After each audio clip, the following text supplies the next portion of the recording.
I'm Dr. Tyson Morostiga. And I'm Dr. Derek Moore, and we are your sports quacks.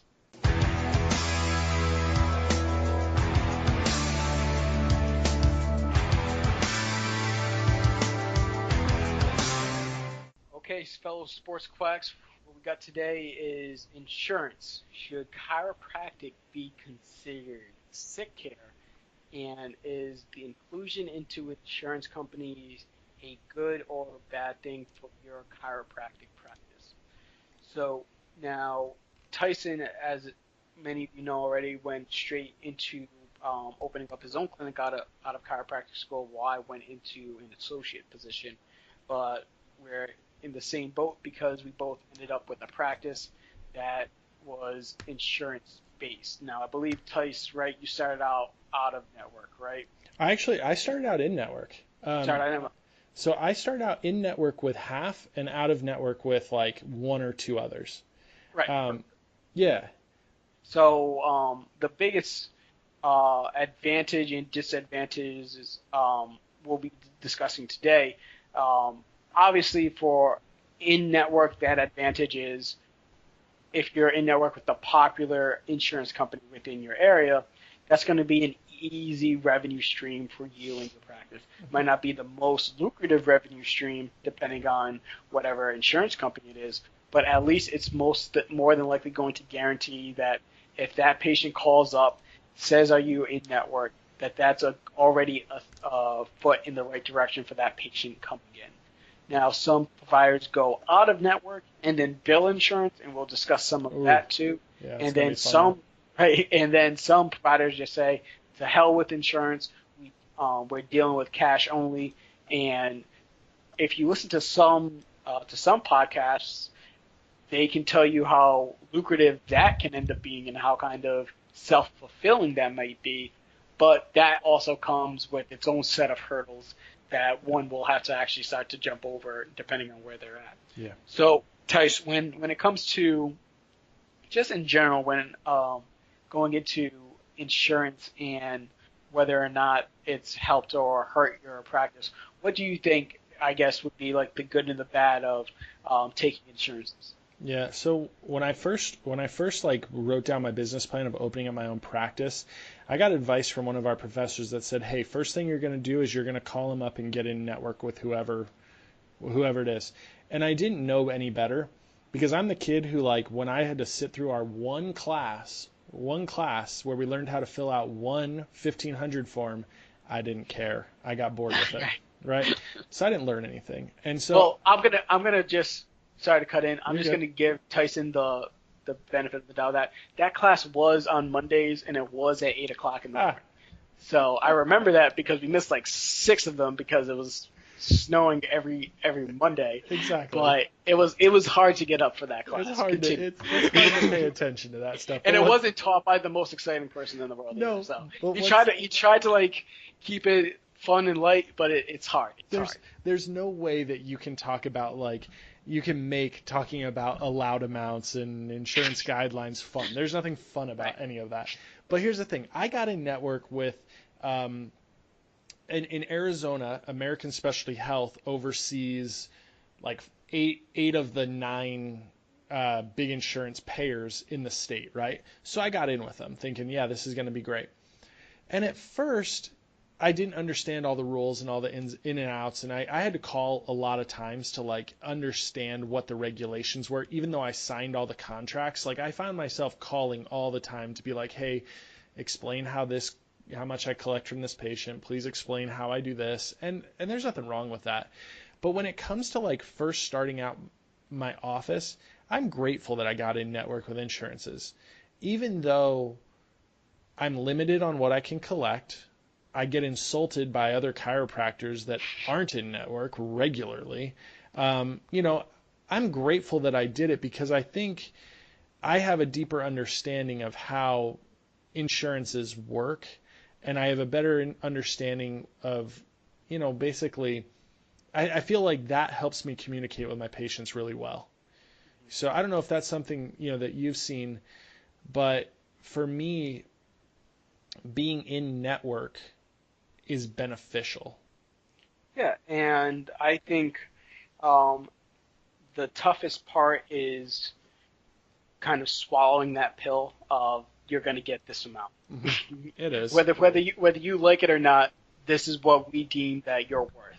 And it's an ego check, you Yeah. know. It's a matter of you're telling me that my knowledge, my 200K worth of debt Mm-hmm. is worth $46, maybe. Maybe. And Most even times if I it's do not. even if I do everything right, it might not be enough, and you're still going to deny the claim. Yep. They're going to tell you, yeah, that's how we work. That's how we roll. And but I honestly believe that, especially for somebody who doesn't have an established base already, insurance is one of the more logical paths to go down. And we didn't run into a lot. So when I was working in Washington D.C., we took just one insurance company, and the reason why we took that one insurance company was because it's what all the people who work for the government took. And being Washington D.C., everybody who works there works in the government, so that's the one that's the one we go with. And they pay pretty well for an insurance company, and it was a relationship that lasted, and it was great. Now I left that practice, and I just actually spoke with one of the receptionists because she said she told me that she made me one of her what's it called, one of the people for a recommendation, Oh, yeah, a yeah. referral, Nice. for her next job. Yeah, I was like, all right, great. I'm like, so you stole everything, right? That's what we're going to tell them. So she was telling me, she was like, yeah, he went full out cash. I'm like, oh, really? So he stopped taking insurance, and now he's going full out cash, charging $90 per visit. Okay. And I'm wondering how that will affect, obviously, patients, because I think sometimes when I hear some podcasts talk about being cash only, for the most part, they usually will advise you to start out cash only. Yeah. Because what will happen is you're going to lose a lot of your patients Oh, yeah. fairly quickly, because you're not only going to drop their insurance and have to explain to them why you dropped their insurance, which I think explaining to patients why you drop an insurance is an easy conversation to have. You're just going to say they were only paying me X amount of money, which is not enough that I deem myself worth. And they're going to be like, yeah, I'd say the same thing too. But when you tell them, yeah, so your $20 copay is now going to cost you $90 a visit, but the visit's going to stay the same, they're gonna be probably a little hesitant to jump on track with that. They're going to leave you. And let's talk about the psychology aspect of it, of this in general, because when you look at the US as a whole, like you kind of cover things, when you have a health problem, what pays for it? Insurance. Insurance, right? Like that's what our belief is. Like we're brought up to believe that. And why are we brought up to believe that? Because in the 90s, in the 80s, 90s, insurances did not have these stupid high deductible crazy plans, right? There was a lot better coverage, and now plans have kind of shifted and altered towards the high deductible, high premium plans, because we want to, for some reason we can convince ourselves that we're saving money. It's kind of weird. We're told by the insurance companies that we're saving money, but unfortunately, any move that the insurance company makes is in their best interest. They are never making a move in the best interest of their clients, right? But here's the thing. When you have a health problem, you want to use your insurance to pay, because for some reason we believe, and patients believe, that it's going to be cheaper for them. So say when I get most of my calls, when anybody calls to a new patient, they're always going to ask me, well, do you take my insurance? It's always there, right? And that's when things get interesting, because you have to then take their insurance and you have to understand, you have to then call and get the information about, hey, what's their deductible? Does it apply? What's their maximum out of pocket? Have they met it? Have they not met it? And then it's not as easy as looking at the front of the card and then the card tells you how much they pay. That's what I thought it was for a while. Like, I always remembered, like, oh yeah, it'll tell me on the card what they pay, and then the insurance will pay me the rest. 99% of the time, they don't. And then it's a real interesting game of understanding contractually what you're allowed to do as an in-network provider. Okay. And one of the biggest issues is that when they give you that contract, it's not a summary. It's a lot of information. A big old chunky thick packet, and you can't read through it. You'll never. You're not going to read. Right. You're not going to read through it, and all you're going to do is you're going to make a mistake, and they're going to say, "Look at this section of that contract," and it's going to be up to you to remember that mistake and not do it again. Yeah. That's pretty much how we operated. Well, I like. So here's something really interesting. Like, I ran into a predicament that I'm dealing with, and this is just a personal story. I'll share it with you guys as a. So I'm in network with, I accept Medicare, right? And Medicare is an insurance plan for anyone 65 and over United States citizen, right? You can apply for it. A patient came in with a card that looked identical to a Medicare card. Didn't think anything of it. Really? And so I billed Medicare with their Medicare number on the card and everything. And I got back rejections, and I'm like, what the heck? Like, what is this? Well, I found out that it is a Medicare card, but it is a retired railroad workers program, Medicare program, which you bill to a completely separate location.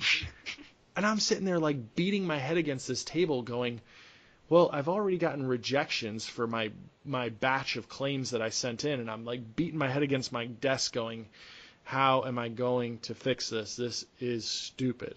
So you got to figure out like the details of like, now I got to bill it to the right place, recreate the patient, and then enter in the charges. It's stupid stuff.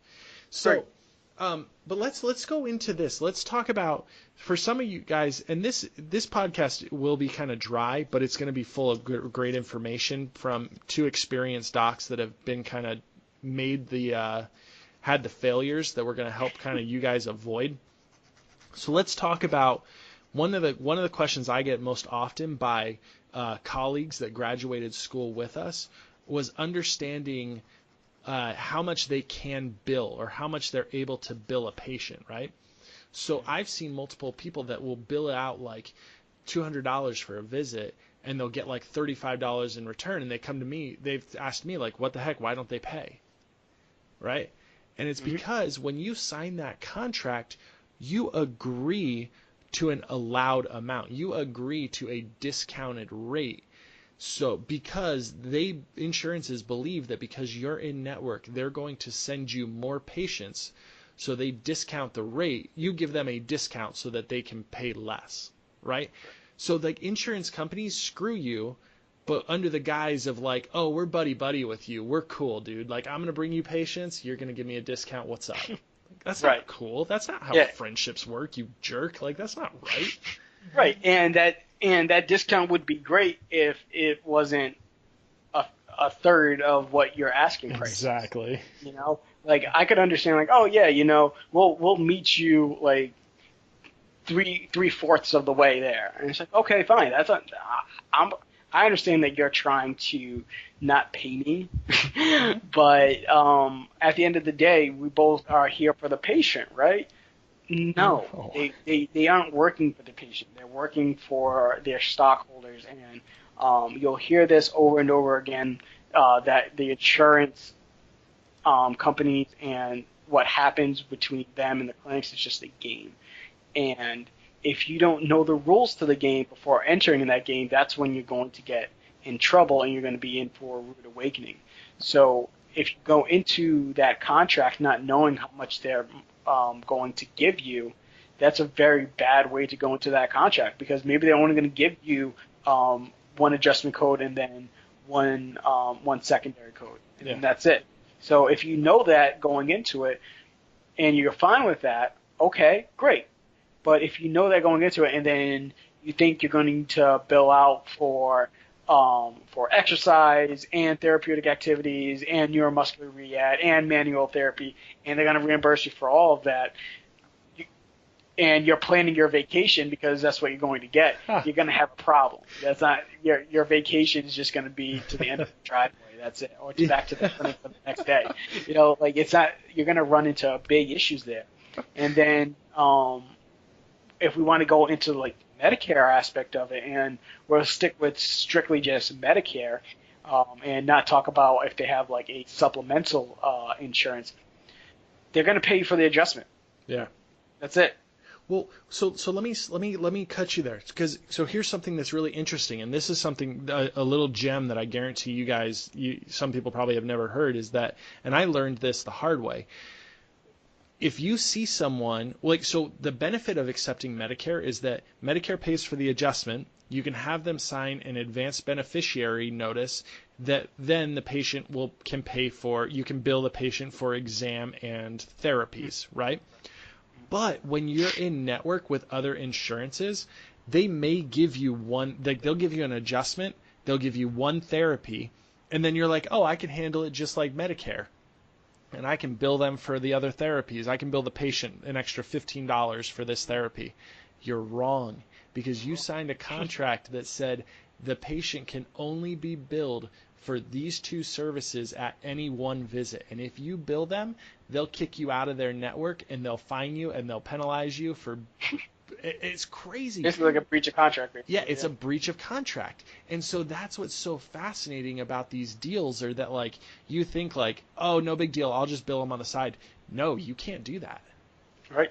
And like I said before, it's if you don't understand what you're going to be getting reimbursed from the get-go, sometimes that first reimbursement check, whenever it comes, is disheartening. It punches you get like it, that. you get it, and it took you 2 or 3 weeks just to get the bill and just to get the codes right and send it out, and then you get it back and it's not what you expected. But sometimes when you're early out in practice, low money is better than no money. It is. Oh my gosh, it is. And whether or not you get there's that time where you're just happy that you're getting something. Yeah. And it allows for you to stay afloat, but it also forces you to start to have to reevaluate things. It's gonna force you to have to try harder at, okay, you told me you're going to reimburse me for X, but now you're not reimbursing me for X. Why is this? And then you get better at it, you get better at it, you get better at it. And eventually you'll get to a point where you're just going to say, hey, is this insurance company even worth me staying in network in if they're only going to give me X amount? Yeah. And is it more beneficial for me to get out of network with them and stay in network with this particular group, because a larger portion of your patients are coming from that actual referral source? So one of the cool things that we actually ended up doing at my previous clinic was on our intake sheet, we always had, how did you find us, who was a referral, whatever. And if they said their insurance, we would just start to look at, okay, how many people are coming in through this insurance? Is it still viable for us to keep it there? And when your numbers are 45% of your patients are coming in from that insurance, yeah, you're going to keep that. If only 5% are coming from an insurance company, you can take that loss, or you can. It's not going to hurt you as much, but I think, in my opinion, I don't know what you think, Tess, but if you have an idea of going into cash, you have to be prepared for that drop off in patients. Oh yeah, you got to be prepared for a ton of rejection. Like, you have to have serious thick skin if you're going to do that. So I'm going to teach you guys a little secret, and it's really not a secret, but it helps you cope better with certain situations. When you go to set up your own practice, or you go to create this, you got to sit down and you've got to, number one, you've got to think, okay, how much should I be collecting per visit to make what I want to make every single year, right? And then you figure out, okay, I want to earn this much for the year. Um, you know, how many patients can I see a day, and how much is that visit going to cost per visit, right? How much do I need to charge? And if you find out that dollar amount, and then if that doesn't match with what the insurance company is going to give you, don't take it. Simple as that, right? It sounds you're probably sitting there going, yeah, Tyson, that was really easy math. You're an idiot. But here's the thing, like as a young, brand new to it, I didn't think that through. And that was something that I learned the hard way. But luckily for me, the insurances that I'm in network with, they pay me enough to fall in that range. So I accept it, and I realize that it is a whole lot better to have my office filled with $44 a piece visits than it is to have my office half full with $60 visits. Right. If that makes sense. And then also thinking about, we'll jump back to Medicare for a quick second too.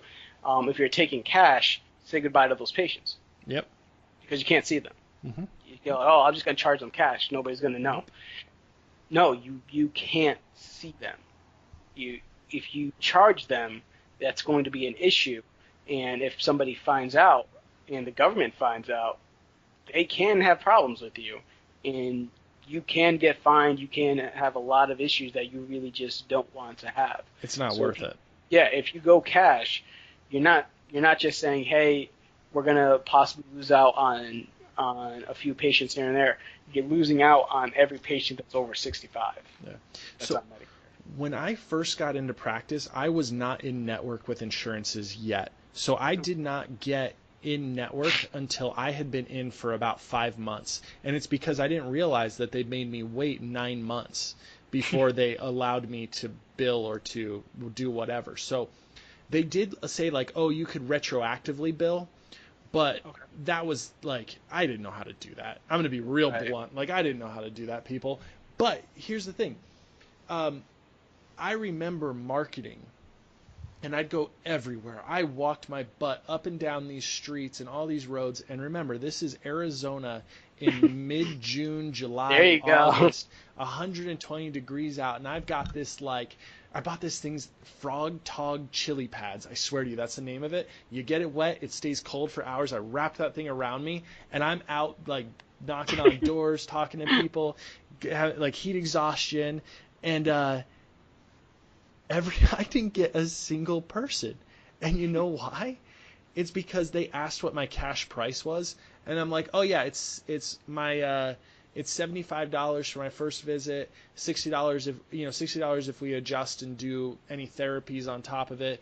And they looked at me and they're like, does the insurance cover any of that? And I'm like, oh no, not yet, sorry. And they're like, nope, I'm good. Even though in most cases they would have had to pay me the same amount out of pocket, even if I did accept their insurance. So because the pricing was so similar. But so the thing is like, look, when you don't accept insurance, you have to have very thick skin, because when you're sitting in a chiropractic setting and you're like, yeah, I'm the greatest thing since sliced bread, I'm going to charge whatever the heck I want. Like when you're talking to other chiropractors, you're like, yeah, dude, you're worth that much. Derek, you are worth it because you're good. Well, guess what? You go to the general public and they're like, I can just go to the other chiropractor. Yeah. And he takes my insurance. Done. Yeah, right, and sometimes it's not even that. It's just I can go to the joint and spend $20. Yep. We expect our patients to understand quality, and sometimes they just don't. You may think that what you're doing is innovative, and it may be, and you may think that it's the best care for that patient, and it may be. But a lot of times patients are just, especially in a world where some patients are paying like $6,800 in deductibles, and they're paying $300 a month just to have insurance. And then they're going to go into an office and say like, oh no, your $300 a month doesn't matter. You're still going to pay me $100 every time you see me. that's an extremely hard buy-in for Yeah. a lot of patients. And um, I'm trying to think. So I've listened to podcasts, and it's still very, very hard for me to really start to understand. Just like, okay, um, they pay $100 for a massage. Why can't they pay $100 for actual treatment? And in my opinion, it's like that's absolutely true. But many people still don't pay $100 for a massage. Many No. people still go to Massage Envy and pay thirty $30 for it. bucks. Yeah. Yeah. You Yeah. know, it's an argument that still has a lot of gaping holes in it. Mhm. And then the docs that do say like, oh yeah, I charge cash and I charge for 100. Many times you'll see them just like, how long you been in practice? I've been in practice for like 15 years. You develop such a huge standing already that it's allowed for you to really have that type of clout where they're going to pay that amount of money because you are kind of the guy, Uh-huh. and people understand like, okay, I understand the quality for this guy, you Right. know. They've been around for a while though. Like people don't start out that way. Nobody does. Like Right. here's the thing. Like let's do this. Let's talk about like how to establish a good insurance practice, right? Like if you're someone who like you're going to accept insurance and you get it. Do you think like so every patient that comes into your office has the potential to refer 10, 20, 30 friends, families over the next 10 years, right? And how do you get those people to refer? Like, do you think it's having them come in and adjusting them and doing one therapy for the set time code and not doing anything else, being like, look, I'm going to adjust you and I'm going to put heat on you for 8 minutes and then you're getting out of my office? Like, that's not the way to run your office. The way to run your office is to take these insurance patients, understand how much time you have with them, and over deliver, right? Like don't be the guy who's like, because I've asked multiple chiropractors. I've said, hey, how do I succeed? How do I do this?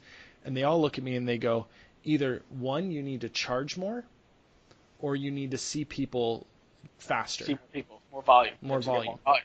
And they say to me, that's the only way, right? Yeah. And I call bullcrap on that because theoretically, yes, that sounds absolutely right. But the problem is there are multiple factors, and that's patient retention, patient referral rates. It's, patient satisfaction with care. You have to factor those in. And if you don't factor those in, you're just going to sit and bounce back and forth between business models for as long as you're in practice. Right. And to a point, I agree. But when we start talking about finances and how much you can make, at the end of the day, especially if you're just taking insurance and you can't increase price, the only way that you make more money is by increasing your volume. So the only way that you increase your volume is you have a multitude of ways of doing that. Um, you can either A, see patients less, but even then it's going to take away from your time code, so you have to Mm-hmm. prepare for that. Yeah. You can hire a CA to do some of your exercises for your billing, so that way you might just do the therapy aspect of it and then have them run them through the exercises. That way you can still continue to bill. But you So lost all that money by paying a CA for that time, right? So exactly. like So there, what? you might as well, why even have them? Why, you know what Right. I mean?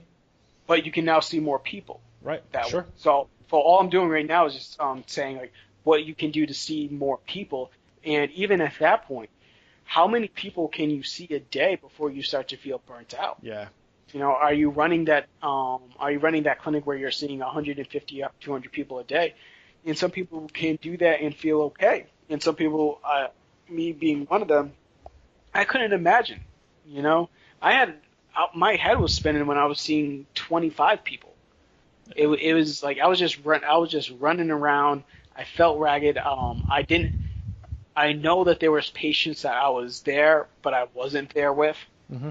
and I just didn't feel as though I don't feel as though I can see 50 patients a day, run them through exercises, and do their care, and still be there mentally day in and day out. No. So when you're a clinician, you're like, okay, the only real other option then is you have to start thinking about possibly taking on an associate, Yeah. so you can make some passive income. So that way you're just making money off of the people that they see, making a percentage of everything that they do. But once again, how much are you paying them? You know, what is Right. it? What is their care like? So now you get into all these different things. But if you're taking insurance, at the end of the day, the only way to make more money is really either seeing more volume or hoping that insurances raise their rates. Yeah. And It won't happen. I don't It's really see that happening anytime soon. most likely the outlook is that they're either going to cut more, uh, and to be honest, they're either going to cut more in what they're going to pay, or they're going to cut chiropractic out completely. That's one of the only directions kind of left to go. But I mean, when it gets down to it, I think when you start your practice, you have to tell yourself, number one, you have to figure out how many people you can see a day, and build that into your thing. Like, I know for me, I can see 4 patients an hour. I have 15-minute appointments, right? And my appointments do overlap a little bit. So really they're more like 20-minute appointments, but I get patients. I have one patient in one room. I'm talking to another one. I'm back and forth a little bit. So they do technically overlap a little bit.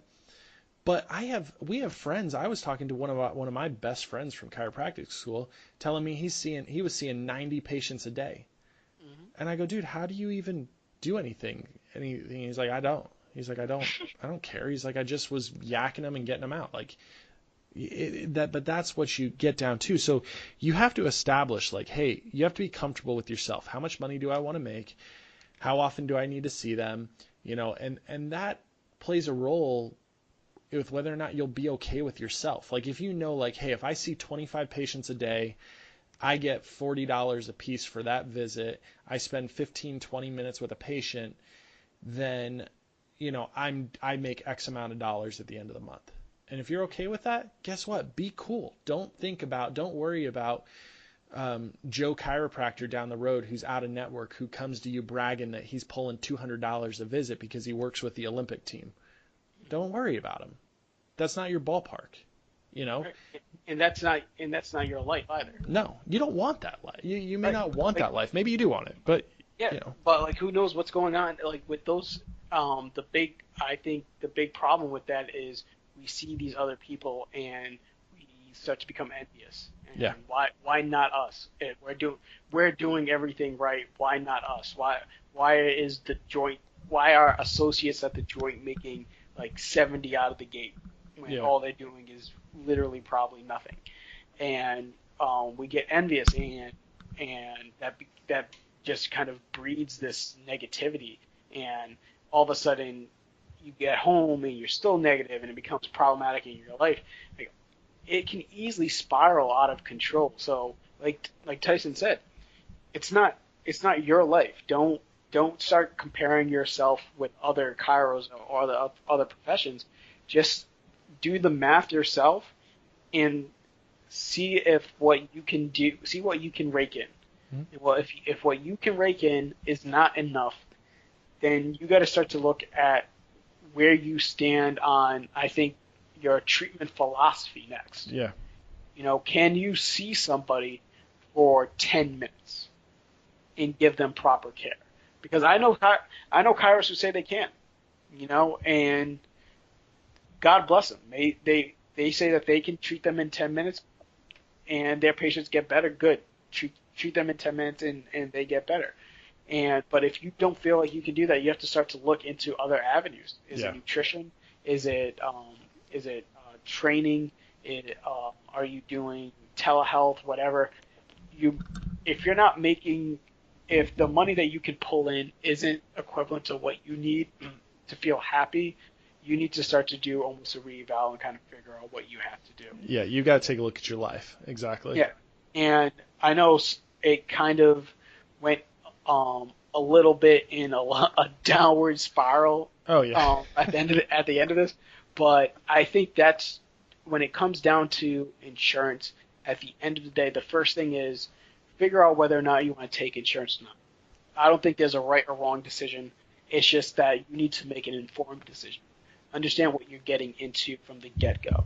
And then from that point on, whether you're going insurance or whether you're not, I think you just have to go just full head dive, cannonball inside, and just try to get as much as you can during that time period. Because if all you're doing is second guessing yourself, you're not going to be successful in that light. So as always, follow us on Facebook, like us on Twitter, ask us questions on Instagram, let us know what's going on. Insurance is sometimes a boring subject, and sometimes it's a dark subject where we're just afraid to talk about how much we're collecting because we don't feel as though we're collecting enough. But believe me, there's other people in your shoes and other people that are trying to make more money too. And reaching out to other people is going to be a great way for you to find better avenues for success. We all want you to be successful, just as though we hope you want us in this podcast to be successful. So let's get there together. Everybody have a good night. We'll talk to you next time.